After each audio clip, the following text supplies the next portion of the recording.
ہے ہند میں انوکھا مرکز تحفظ دی، یہ دی کا ترجمہ ہے مرکز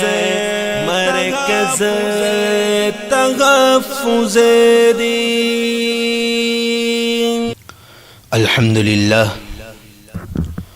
الحمدللہ وحدہ والصلاة والسلام علی من لا نبی بعدہ، اما بعد۔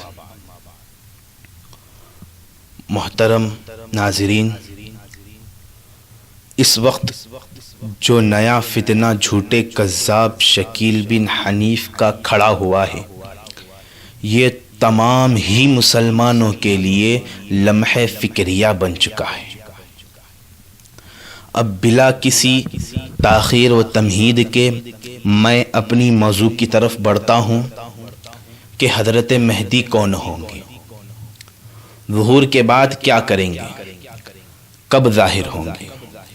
اگر ان تینوں باتوں کو سمجھ لیا جائے تو امت میں آج جو نت نئے فتنے رونما ہو رہے ہیں، ان سب کی حقیقت آشکار ہو جائے گی۔ حضرت مہدی حسنی سعادات میں سے ہوں گے۔ ان کا نام نامی محمد یا احمد ہوگا، ان کے والد کا نام عبداللہ ہوگا، مہدی ان کا لقب ہوگا۔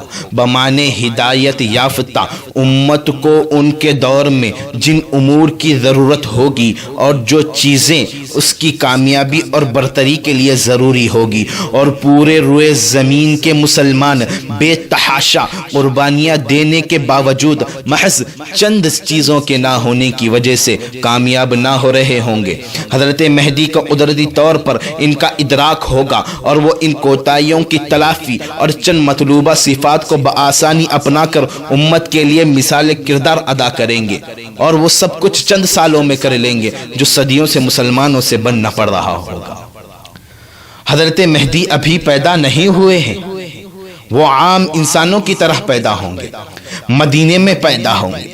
40 سال کی عمر میں امت مسلمہ انہیں اپنا قائد بنائیں گی اور ان کے ہاتھ پر بیعت کر کے کفر کے برپا کردہ نظاموں کے خلاف وہ ایک عظیم جہاد شروع کریں گے، جس کا اختتام عالم خلافت اسلامیہ کے قیام پر ہوگا۔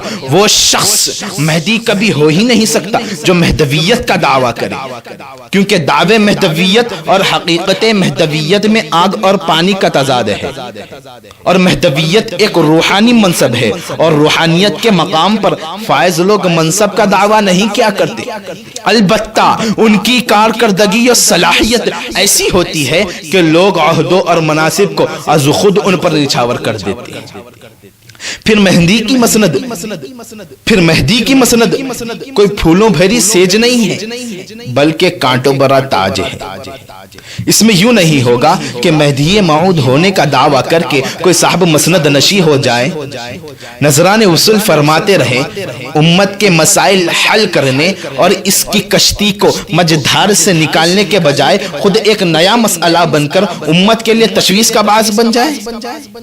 نہیں، بلکہ مہدی ہونے کا مطلب پوری دنیا کفر کے مخالفت اور اس سے ٹکراؤ، جان پر کھیل کر مظلوم مسلمانوں کی امداد، آگ کے دریا سے گزر کر فتح کا حصول، خون کے سمندر کو پار کر کے خلافت الہیہ علی منہاج النبوہ کے قیام ہے۔ آپ ہی ذرا بتائیں کہ اس میں دعوے کی گنجائش کتنی ہے اور عمل و کردار کی سچائی کتنی ضروری ہے۔ شکیل بن حنیف جیسے کذابوں اور فتینوں اور مردودوں کے لیے یہاں کوئی جگہ نہیں، جو چند دنیائی مفاد کے خاطر اس طرح کے دعوے کر کے نہ خود اپنے دین و ایمان سے ہاتھ دھو بیٹھتے ہیں، بلکہ دین سے ناواقف بھولے بھالے مسلمانوں کو بھی ارتداد کی آگ میں جھونک دیتے ہیں۔ وآخر دعوانا الحمدللہ رب العالمین۔ ہے ہند میں انوکھا مرکز تحفظ دی،